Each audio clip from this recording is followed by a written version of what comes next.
also wanted to get great information.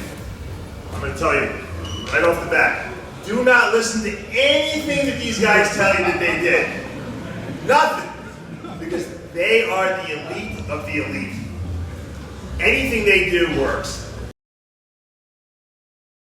It's important to understand that for 99% of the people out there who are just beginning to work out and train, you know, basic core principles of having a coach, you know, whether it be George or me or the guy at your gym who has experience, it's important to get the cores down. Like Dexter said, you got to train heavy with basic free weight movements. You have to learn core nutrition, what protein, fats are necessary in your diet, carbs are necessary in your diet to fuel your workouts, what supplements you need to take, because those basics, if you don't have them, you're never going to be a successful bodybuilder. You can't go to McDonald's and eat Burger King like Dexter and expect to look like a great bodybuilder. He is of the elite, and most of us will, and myself included, will never fall into the category of a Dexter Jackson. When I started, you know, training, there were no coaches, there were no gurus. I had to learn everything the hard way. We all did. We all learned by trial and error. We wasted a lot of time, probably a lot of us, and a lot of you out there, doing things the wrong way. The advantage nowadays is there are a lot of coaches out there. You can take advantage and prevent yourself from wasting time in the gym and wasting years and years where you could have been putting muscle on and making improvements to your physique by hiring someone who knows what they're doing and can guide you in the right direction. Is that there's a lot of different coaches out there. So I might not be the best coach for this person or that person, but I might be great for another person. George might be better from another set of people. The coach in your local gym may be a better coach for you. You got to find who you resonate with, who you get along with, who you feel you could relate to the best, and work with that person. It's only for elite. If you don't have that gift, how can a coach help get you there if you don't have that gift in the first place, is my thing. It's like, no matter what, I can have the best coach in the world, I'm not going to beat Usain Bolt. I have to find what my gift is in that sport and then go for it. So the elite, this is only for the elite who has those special gifts. That's the only reason we're able to do that. That's why it doesn't matter. I mean, I agree with coaches. I've had one all my life, but it doesn't make the difference. You can have the best coach in the world, and if your genetics just shit, you're going to look better, but you're just going to look like shit, a better version of shit. So, you know, when you say that, you know, we have these gifts, and we're blessed with that, but we found where our gifts works in. I can't be Shaquille O'Neal, no matter what I do. I can have his coaches, I can have his nutrition or anything. So it's not only that, but I think the problem is a lot of you have to understand what your gifts is and then be happy with it instead of trying to be the next Dexter or the next, what's your name? The Menace. So you have to find out what your gift is and be happy with that and then make it the best you possibly can.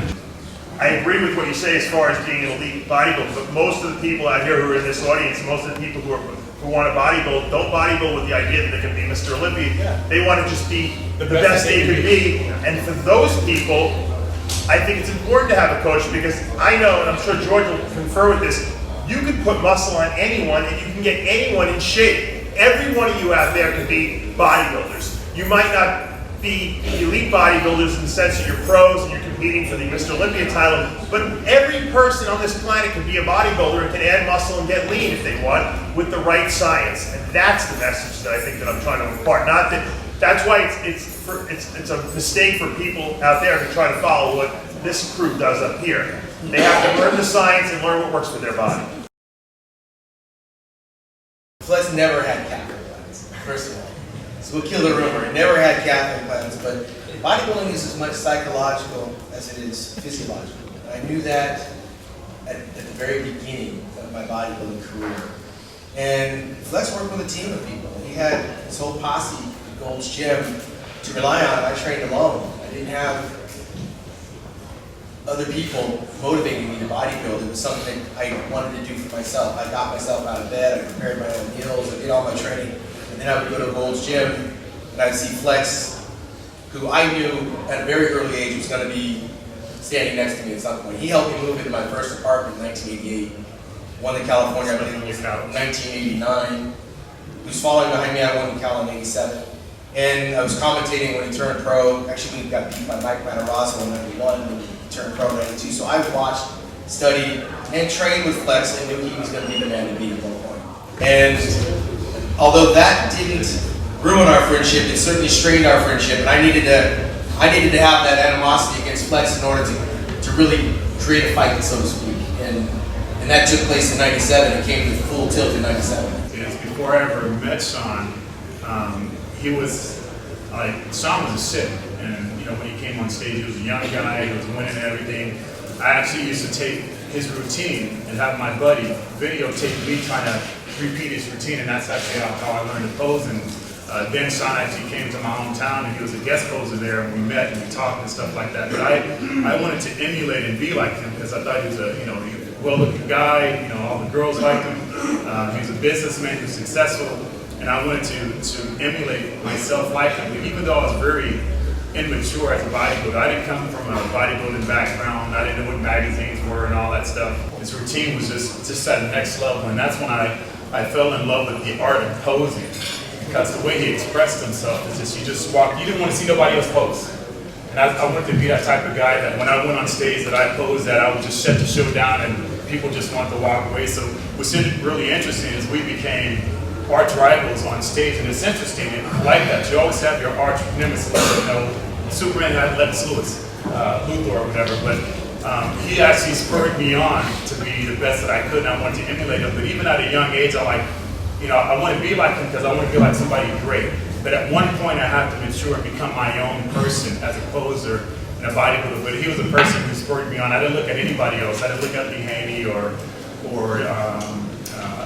what's that guy named Arnold Schwarzenegger or something like this? Yeah, and he was a guy I wanted to be like and be able to beat. So it was an honor when he actually, he was using me. He had me moving with furniture and shit, you know. I thought, wow, I get to hang out with Shawn Raven, you know. But it was an honor to be able to compete in that era.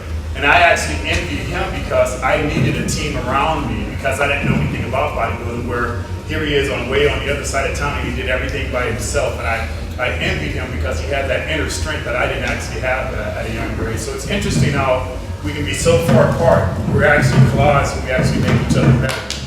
Being that I competed with Kevin and back then and now, the reason I say that it went place is because